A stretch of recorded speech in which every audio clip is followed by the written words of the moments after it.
Alright guys, in today's video we are going to get this car completely wired, running, and drive it down the road.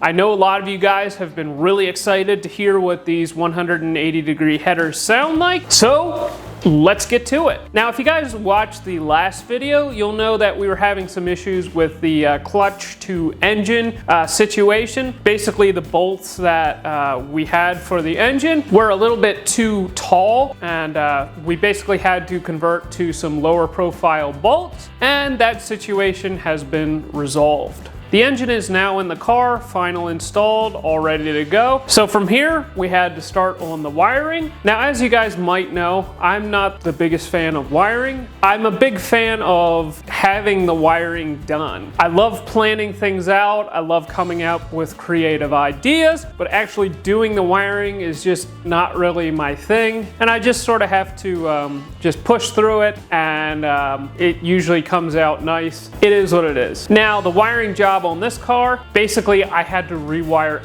every single thing in the car. This car has had electrical issues for quite a few years, and frankly it is well overdue. I kept having random issues with the headlights where they would come on and then go off, and I was tired of fighting it, so I bought a brand new kit to rewire the entire car. This took many hours, and it wasn't helped along with the fact that partway through I found out that I would have to pretty much redo a whole bunch of the stuff that I did because the ECU wasn't going to be able to do what I needed it to do. So the plans for controlling the engine was to install a Holley Terminator X-Max to control basically everything that's here. And basically my goal was to get the thing together and running as quickly as possible, just so I could see if everything was going to work the way that I wanted it to. After the first start of the car, what we found was that wasn't going to be as easy as I thought it would be.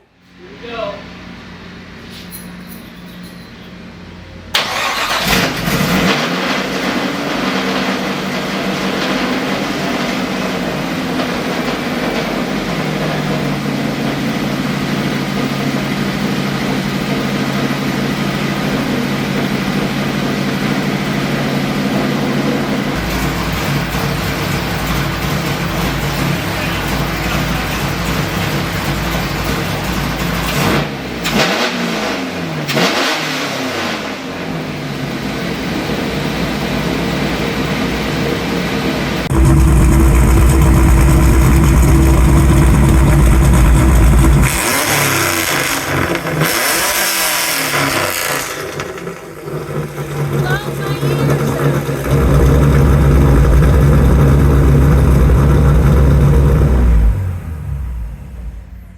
Blowing my ears out. Oh my goodness. That was loud.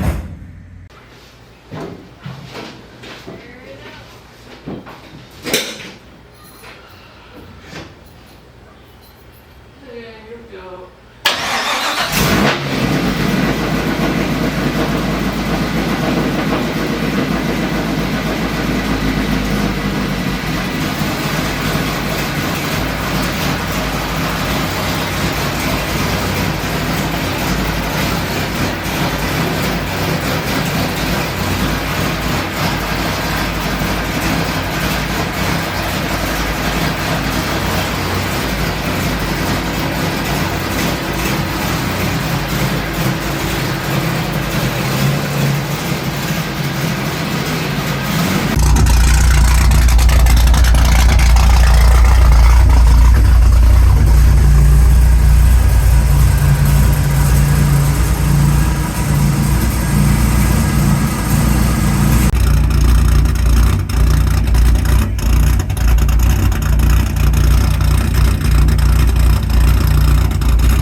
Now, what you'll hear a lot of people recommend to you is just get the car running and it will sort of carry you through to the end of the project. I happen to be a proponent of that as well, and that was my goal with getting the thing done. There was still a ton of crap that I had to get done and wired, but what I quickly found out from the first start is that we had a few problems. So one, the variable valve timing control on the L83 that I was counting on the Holley being able to control just wasn't going to work. What I found out is even though you can map all the pins and configure all the stuff and turn on all the tables, if the ECU is not set to direct injection for the injection type, the variable valve timing will not work. I was really banking on this working just because I wanted to have everything in one box, and what I found out is that wasn't going to happen. After this, I basically decided, you know what? Screw it. I'm putting the Dominator on it. Now, Holley Dominator does not have any variable valve timing control in the box. There's tables there for it, but they're grayed out and you can't activate them. So I had to come up with a solution to control the variable valve timing control. And so I went with the solution that we've been using on the 4200s, and that is I installed a sort of a piggyback install of a Max ECU Mini, and that is literally only there just to control the variable valve timing because, you know, Holley supports it but they don't support it. And because of this, I had to sort of rework a whole bunch of crap and you know, reroute wires to where they weren't going because the plugs are rearranged on the Dominator, and you know, it is what it is. Frankly, I'm happier with the Dominator than I am with the Terminator. It just has so much more capability aside from the variable valve timing stuff. Alright guys, I have a lot of stuff to show you with the wiring, so let's start off with the basics. The actual engine harness is a harness that was made by LSX Specialties. You can look him up on the internet. He normally does a lot of stock computer stuff, but he helped us out with a Megasquirt Gold Box harness for one of the builds that we were doing. And I sort of took that Megasquirt Gold Box harness and repinned it into a Holley plug, and so that's why the harness looks as nice as it does. He does a fantastic job with the wire looming and all that stuff, and I'm really happy with how that part of it came out. Now you're going to notice that there are a lot of sensors on this engine. I kind of went a little bit crazy in that department. We have a coolant pressure sensor here. We have an oil pressure sensor hiding down there. Fuel pressure, brake pressure right here. We have clutch pressure hiding down there. And then we also have a crankcase pressure sensor. And another thing that we added was an oil temperature sensor, which is down there at the oil closeout part of the engine. And I know a lot of you guys had concerns about that, being that the headers sort of go underneath of the oil pan and you think it's going to bake the oil out of the engine. So we're going to keep an eye on that with our data logs, and you know, I'll probably put it on my dash, and we're going to make sure that the oil temperatures don't get too crazy, but we'll see how things go there. As far as the actual control of the engine goes, it's very similar to an LS engine. I had to buy an adapter going from the LS crank sensor plug to the LT crank sensor, and I also had to sort of mess with some of the wiring up here in the front of the engine for the variable valve timing control and the cam sensor, and we got all that figured out. One thing that I love about the Holley stuff is there's a pretty decent documentation, so I was able to go through the stock plug for the stuff up here in the front of the engine and basically remap it to a Deutsch connector and make it all work. Now I should say big thanks to Monkey Fab Garage for all of the Deutsch connector supplies. Now if you guys don't know, he has gotten very heavily into the wiring stuff. Most people know him for his welding stuff, you know, all the flanges and whatnot that he supplies, but he's also gotten really deep into wiring stuff, and that's one of the things that I love about Mike at Monkey Fab is anytime he does something on his own car, he sort of steps everybody's game up in that particular interest. So I probably should have gotten better pictures of it here inside of the car, but as you can see, you don't see a lot of wiring. Yeah, there's a few stragglers hanging down there at the bottom of the dash, but pretty soon those will get tied up and you won't even see them. But that was sort of my goal with this rework. Previously with this car, I had this little relay panel which was mounted on the sort of on the transmission tunnel here, and I wanted to just get all that clutter out and away from anywhere that was visible. So all of the wiring, if we sort of crouch down here, you can see that all of the wiring is up in there underneath of the dash, and if you're just looking at the thing at a car show, you won't see any of it. Now, that being said, how the heck are you going to service that? You know, as you guys know, this is a drag and drive car, and we need some way to, diagnose issues and, figure out if we have any problems when we're on the road. And to solve that, I used the original glove box. So if you guys aren't familiar with these cars, the original glove box has sort of this vanity kind of thing. So if you pull the thing open, it has like a little mirror here so that your lady friend can do her makeup, and little cup holders here, and it's really neat. But behind here, you'll notice that, hey, there's all my wiring. So I cut myself a little window here behind the vanity here, and now I have access to a lot of my wiring. I can see if there's fuses that are bad, relays, that sort of thing. Another thing that I want to promote from the Monkey Fab guys are these really neat little bus boxes, and basically all the pins in here are connected together and also connect to this little stud here. And basically what it allows you to do is you can pin in all sorts of stuff into a nice plug, and you don't end up with a little stud here with all kinds of wires coming off in a million directions, and basically have it so that, like, this is my center ground connection, this is 5 volt, and this is ground. So I can basically have sort of a positive post or a ground post, and it can make a much cleaner job. So it's a little messy behind here, and part of that is simply because I had to change the direction on the ECU halfway through the build. And moving on, I made my radio delete plate here into a cigarette lighter location. If you guys have never been on a drag and drive,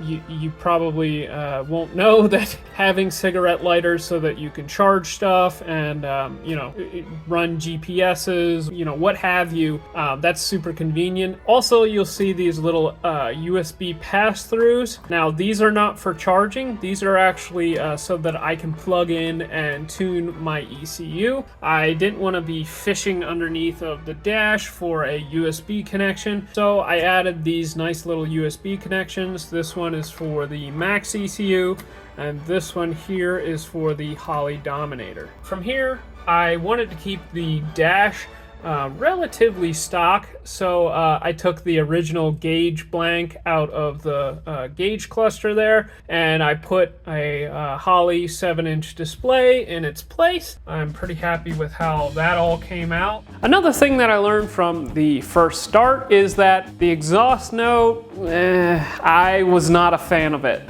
Frankly, the thing sounded like a weird 4-cylinder thing. Also had vibes of like a Mustang sort of sound, and I hated it. So we needed to go back to the drawing board with the exhaust, and I was pretty sure I knew where the problem was. So the problem is right here. I got a little bit lazy, and when I made my Y pipe that connected the two cylinder banks together, I sort of took the path of least resistance, and I made a non-optimal Y pipe. Basically, the one side has a much longer length going into the Y pipe than the other one does. So the problem with that Y pipe there is basically when the two sides are unequal lengths, you have your pulses coming from the collector, which are now equally spaced thanks to the 180-degree headers, and being that they are unequal, when you lay them over top of each other, basically it's making them into a double pulse 4-cylinder. As I said earlier, I was not a big fan of this, so we went back to the drawing board there and we went to an equal length setup going into a sort of X pipe. It was more of a Y in, Y out, and being that now it is equal length, when you lay the two pulses over each other, they will sort of span the gap and it will make a nice even frequency, and that's what I was after. And so now that the exhaust was fixed, we could fire the thing back up and see how it actually sounded.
So at this point, I was super happy with the way that the thing sounded, and I couldn't wait to get the thing out and drive it. And unfortunately, we have a 500-mile break-in period for the transmission and a 500-mile break-in period for the clutch.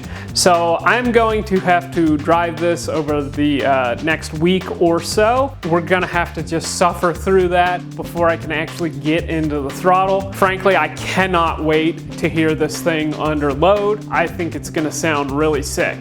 So this is where we're going to wrap up this video. Thanks a lot, guys, for watching. If you enjoyed this video, go watch our video on the 180-degree header build, and it will better explain some of the stuff having to do with the header build and why the car sounds the way that it does. So make sure you like, comment, and subscribe, and we'll see you in the next one.